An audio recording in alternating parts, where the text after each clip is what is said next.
चांगले मताच्या फरकाने अडचण आम्ही सामाजिक समीकरण पाहूनच ते उमेदवारी फायनल केली. आम्ही रस्त्यावर पकडून उमेदवारी दिली नाही. बाकीचे लोक नगरपालिकेची सध्याची परिस्थिती अशी आहे, ग्रामपंचायत सुद्धा त्याच्यापेक्षा बरी आहे. कारण नगरपालिकाकडे आता सध्या आर्थिक इतकी टंचाई आहे. नगरपालिकाचा वार्षिक इन्कम घरपट्टी नलपट्टी 19,90,00,000 रुपये.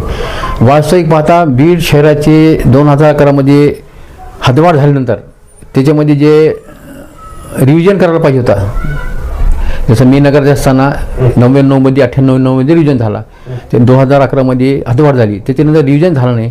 त्याच्यामुळं नगरपालिकाची इन्कम जो वाढायला पाहिजे होती ते इन्कम फारशी वाढली नाही.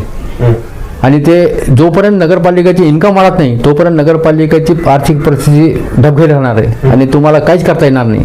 स्वच्छतेचे प्रश्न असो, पाणी प्रश्न असो, लाईटीचे प्रश्न असो, काहीच करता येत नाही. त्यासाठी सर्वप्रथम स्वतःच्या मी तुम्हाला अगोदर सांगितलं 74 घटनादुरुस्तीनंतर केंद्र शासनाने 1976मध्ये 74 घटनादुरुस्ती केली आणि त्या घटनेच्या माध्यमातून नगरपालिकेला स्थानिक संस्थांना संयुक्त अधिकार दिले. त्याचा उपयोग जोपर्यंत नगरपालिका करत नाही कायदेशीर तोपर्यंत नगरपालिका रूटवर येत नाही.